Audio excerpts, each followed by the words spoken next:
Oh, Daddy, we thank you. We appreciate your name. We say, may your name be exalted in the mighty name of Jesus. Daddy, we thank you for giving us the grace to gather this morning again at the conference house of immortality. Daddy, we pray a simple prayer this morning that the eyes of our understanding may enlighten, so that we will have the economy and the capacity to enter into the realm where wisdom and revelation is available for us. Daddy, we pray, do that for us this morning in the mighty name of Jesus. In Jesus' mighty name, we pray. I welcome every one of you into Time to Eat Conference House of Immortality. And I pray the grace of the Lord will not depart from your life in the mighty name of Jesus. Now we have a long ground to cover. And I will want you to begin to follow me as we journey in the Spirit. Because one of the things I have discovered in the life of many believers today is that the passion and the hunger that we have towards the Word of God is very low. And when I begin to search my spirit to begin to know what could be the problem, why is it that the passion and the hunger towards that the believers are having towards the Word of God are very low in this season? And I discovered that the problem is not with the believer. The problem is with those that God are raising to be the teacher and the preacher of this season. Because one quality that a teacher or a preacher must have is that any communication, any revelation, or any information that will be proceeding out of your mouth must be correct, at the same time must be current. I repeat, any dimension of information or message that must be proceeding out of your mouth must be correct, at the same time must be current. Permit me to establish this fact that when your message is correct and the same message is not current, you will discover that people will not have passion and hunger to follow you. Because we are just like a newscaster of the radio vision of eternity. And one thing about a news is that it is not a news if the information is not new. I repeat. The message or the news of a newscaster is not news until the message or the information that the newscaster is passing across is new. So if I on my radio or on my television to listen to NTA News, and I discovered that the same news I'm listening to was the news I listened to 2 or 3 days ago, I will switch off the TV because I don't need to waste my time to listen to what I've heard before. So why? The news that the newscaster is presenting, is it correct? Yes. Is it current? No. So, and this is the same problem with many teachers in the body of Christ. The same message they are repeating is the dimension of information that those that is under them has listened to on many occasions. And there is tendency for a message to be boring when the revelation you are communicating is not new. That is, it's not current. So as a teacher, you must be able to sit at the conference house of immortality in heaven. You must be able to be a newscaster that is so current with the reality that is available in heaven and what is happening in heaven, and begin to communicate that dimension of information to the heart of man. So you must be correct, at the same time you must be current. You must know the mind of God, know the mind of the devil. You must know the reality that is available in the kingdom of light, know the reality that is available in the kingdom of darkness. You must know the plan of the kingdom of God, know the plans of the kingdom of darkness, and communicate it into the heart of man. This is how to be correct, at the same time to be current.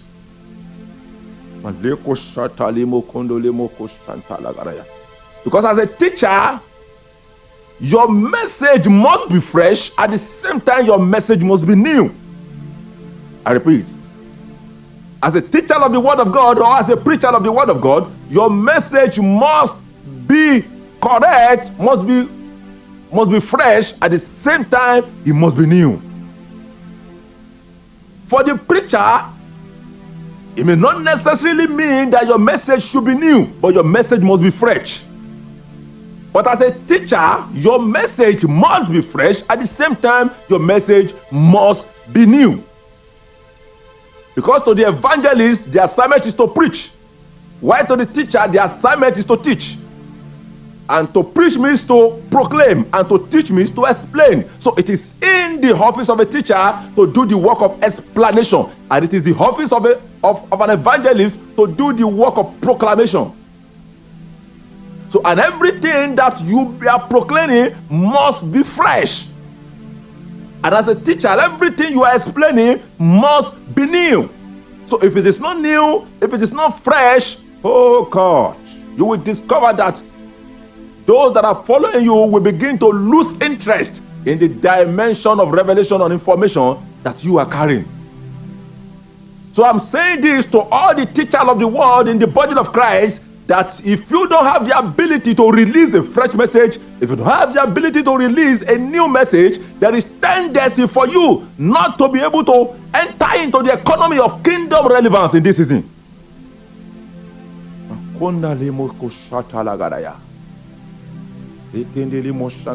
permit me to say this again, that your message can be new and that same message may not be fresh. And your message can be fresh and that same message may not be new. When you are teaching a revelation that is very correct, that is very current, not that is very correct, but not at the right time, that same revelation may be new, but it may not be fresh. Because one of we, the teacher in the body of Christ, usually make a certain mistake. The moment we receive a new revelation in the secret place, we have this temptation to be quick to release it. The question is, have you asked Holy Spirit, am I to release the dimension of revelation at this right time? So when a good message is presented at the wrong time or to the wrong audience, that same message will be new, but it will not be fresh. So you must know the time that God wants you to release a certain dimension of information. One, you must also know the set of audience that God is sending you to release that dimension of information to. So if we, the teacher in the body of Christ, can work on this dimension, the information and the revelation we will be releasing to the body of Christ will be fresh, will be new, will be correct, and will be current. So when your message is new, when your message is fresh, when your message is correct, and when your message is current, oh God, men that sit under your message, men that listen to you, will surely be burning in hunger for the word of God. So, and I pray the grace of God will be with us all in the mighty name of Jesus. So I'm saying this so that there will be balancing in the body of Christ, because the rate at which the youth are burning for prayer is extremely higher than the rate at which they are burning for the word of God. And it is going to be good if we can strike a balance in the two. There is power in the prayer and there is power in the word. Those are the two efficacy that the body of Christ needs to travel far in the spirit. If you are traveling with prayer and you are not traveling with the word, there is time there for you to enter into dangerous error and lost relevance in this dispensation. And if you are traveling with the word and you are not traveling with prayer, there is tendency for you to also lose capacity to minister spirit and minister life to the body of Christ. So prayer and the word must go in the same frequency in the life of every of your follower and in your own life. I pray God will bless us in the mighty name of Jesus. Oh, thank you, Jesus. So I just quickly established that fact for the life of many, so that we can quickly get the reason why things are not going well in the life of many people in the body of Christ. Now to the message. For those that have been following us, you will discover that we have been talking about the revelation of the word in the word. And for those that are with us in the last message, you will see how we did justice to the sixth dimension of the revelation of Jesus Christ. So, And I know for those that know where we are coming from, you can just remember critically that I mentioned this dimension of the revelation of Jesus Christ, which is the number one, knowing Jesus as the Son of God, knowing Jesus as the Savior, knowing Jesus as the Deliverer, knowing Jesus as the Lord. Fifth, knowing Jesus as the Christ. And sixth, knowing Jesus as the God of the Son. And in the last series, we established a certain revelation of fact about the knowledge of Jesus as the Son of God. Now to number two, knowing Jesus as the Savior and knowing Jesus as the Deliverer. I pray for the spirit of wisdom and revelation to rest upon us as we move in the mighty name of Jesus.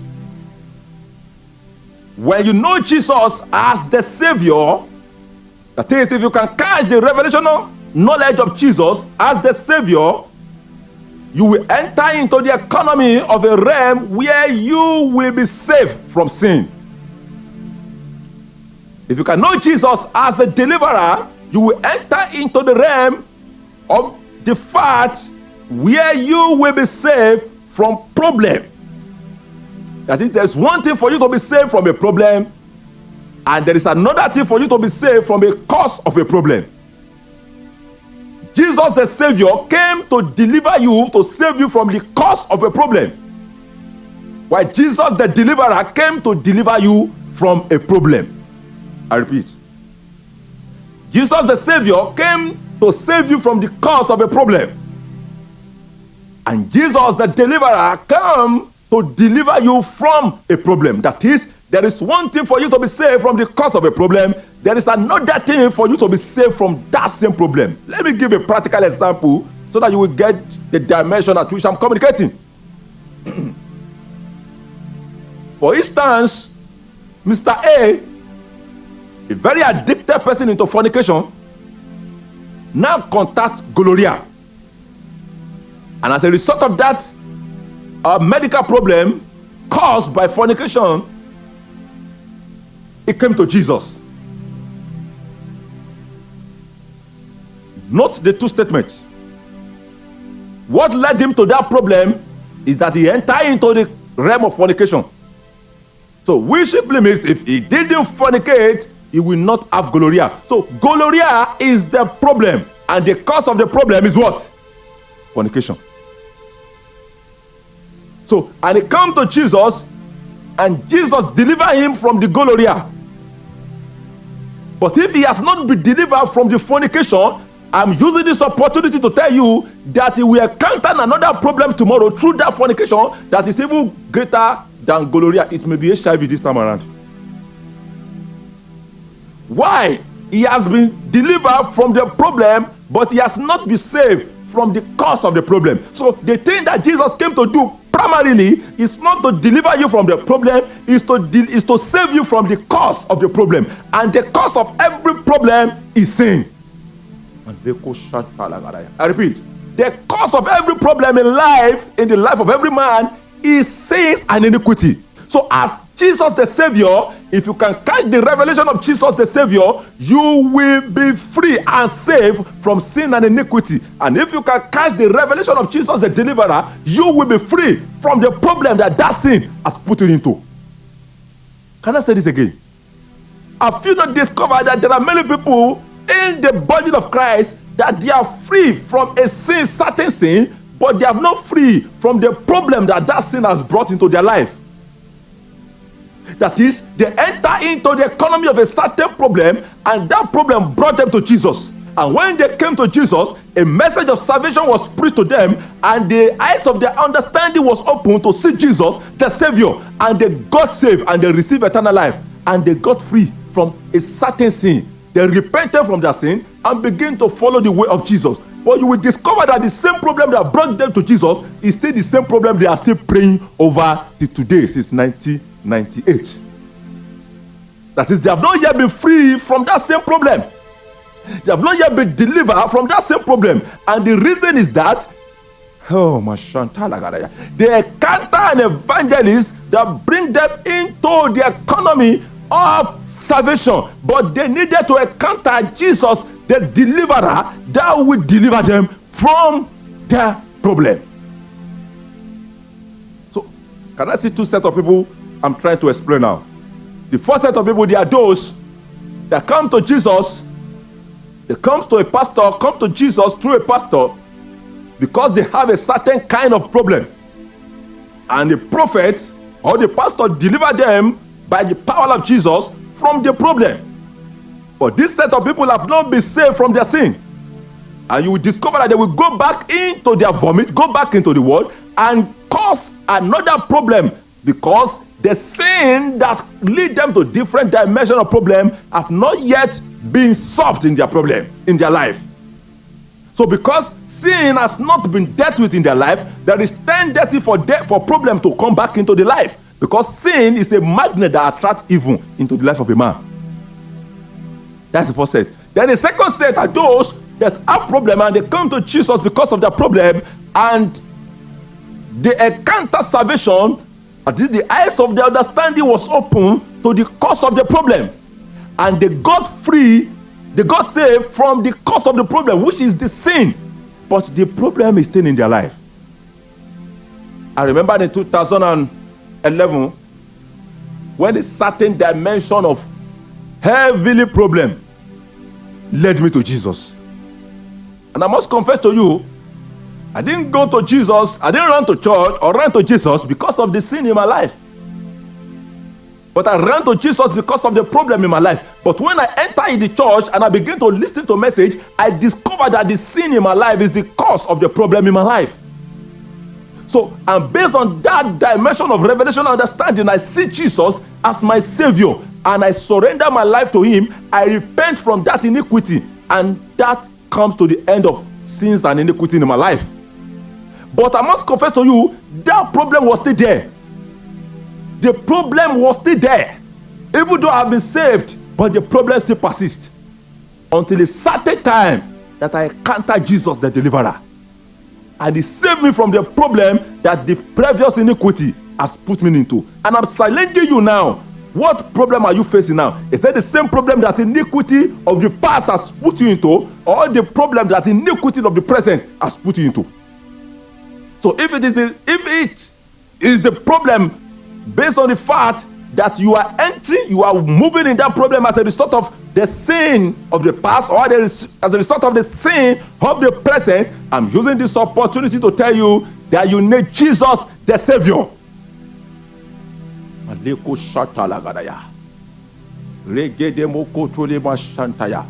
it is the sin of the past, you need Jesus the Savior to use His blood to cleanse you. And if it is sin of the present, you need the Spirit of Jesus to save you from that addiction. You need the grace of Christ, to save you from that addiction.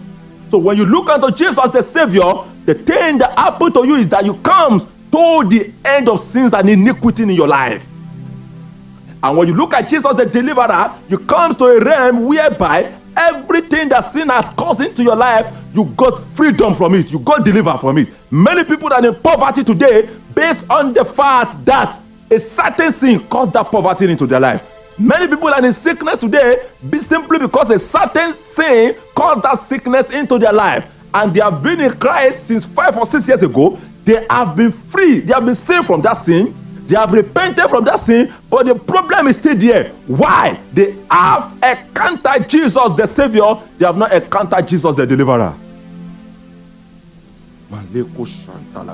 Hey, just pay attention. Because you may begin to ask yourself, how can I encounter Jesus the Savior and not encounter Jesus the deliverer? Or how can I encounter Jesus the deliverer and not encounter Jesus the Savior?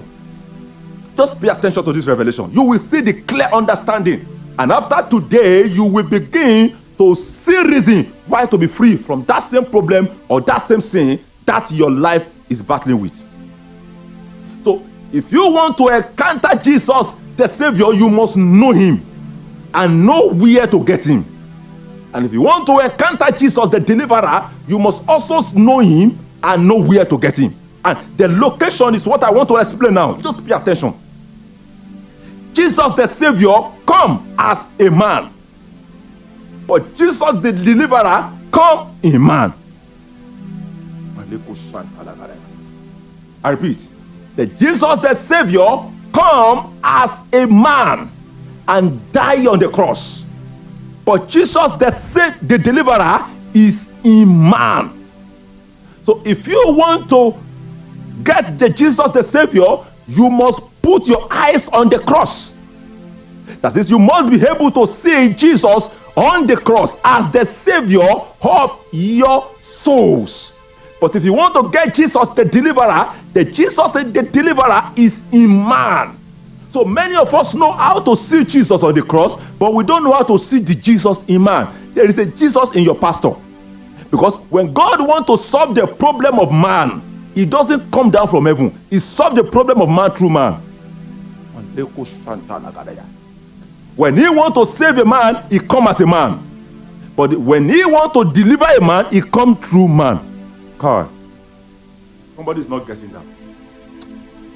I repeat again. When Jesus wants to come to save a man, he comes as a man. But when it comes to deliver a man, he divides himself into different dimensions. And he gave some prophet, he gave some evangelist, he gave some deliverance minister, he gave some ability to solve the problem of man, he gave some the prophet. And when you begin to encounter different dimensions of God, of Jesus in the life of a man, that measure of Jesus in the life of a man has the capacity to deliver you. Can I say this? When you encounter an evangelist, you may be saved from sin. But that's your problem. Permit me to tell you that there is tendency that you have not yet encountered a healing minister. That is why you are still sick.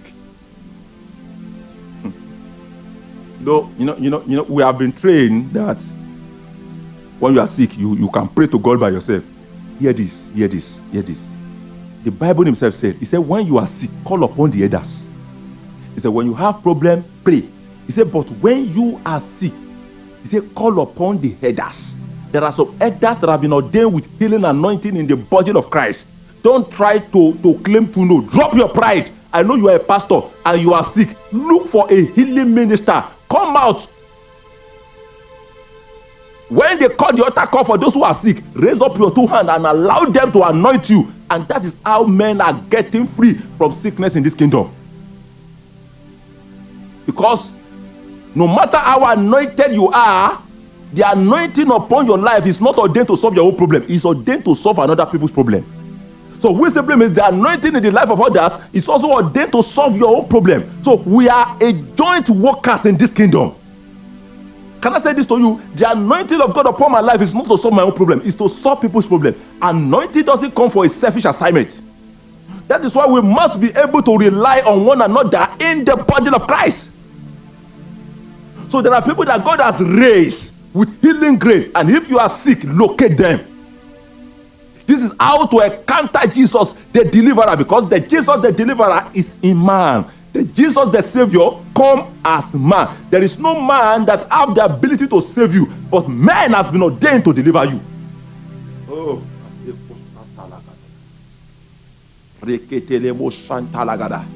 I repeat, there is no man that have the ordination and the assignment to save a soul. It is Jesus that has been ordained with the assignment of saving a man. But when it comes to delivering a man from a problem, man has been anointed and ordained for that kind of assignment. So you must be able to see Jesus in man for your deliverance. You must be able to see Jesus as man for your Savior, as your Savior. I repeat, you must be able to see Jesus in man for your deliverance. You must be able to see Jesus as man who died on the cross for the salvation of your soul.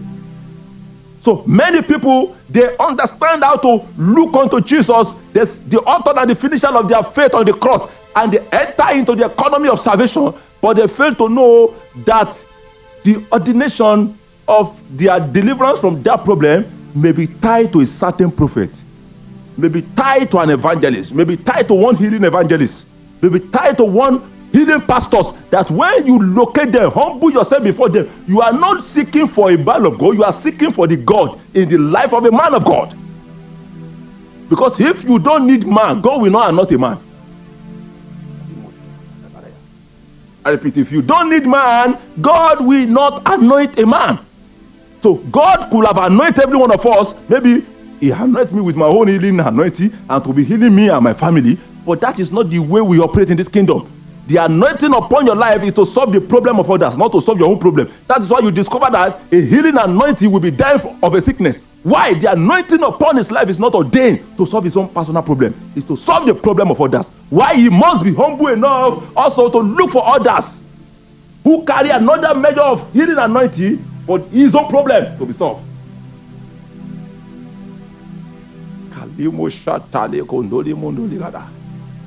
Can you see now the difference between Jesus the Savior and Jesus the Deliverer? Jesus the Deliverer is not in heaven. Jesus the Deliverer is in the body of Christ. He's hidden in the life of many men as a gift of the Spirit. Because the Bible said in the book of 1 Corinthians, it said Jesus is the wisdom and the power of God. Can I say this? There are some certain revelations you can never get in the Bible until you sit under the ministration of a man of God. Hey, I repeat, there are certain revelations you can never get if you lock yourself without your Bible only at home. You will discover that the revelation God is leading you to a certain. Have you not discovered that God will just say, go and read a book? God is leading you. Why can't Holy Spirit teach you himself? Because you must know how to allow the Holy Spirit in you to teach you. You must also allow the Holy Spirit in others to teach you. That is how man grows in this kingdom. Don't say I have Holy Spirit. He will teach me myself. That is a pure pride, religious pride of the highest order. Because in this kingdom, it is not the Holy Spirit that is in you alone that will teach you. The Holy Spirit that is in order has been ordained to teach you. There are teachers that have been anointed in the body of Christ to launch you into a certain dimension of revelation in the realm of the Spirit. No matter how you try to sit down with Bible by yourself, you can't enter into that economy. Because the ordination is not upon you. So you must be able to know how to rely on one another in the body of Christ as the Spirit of God is leading you. So you must be able to see Jesus the Savior. Where? On the where? On the cross. And you must be able to see Jesus the Deliverer in man. Jesus the Savior died on the cross. Jesus the Deliverer is living in man. He's alive in man.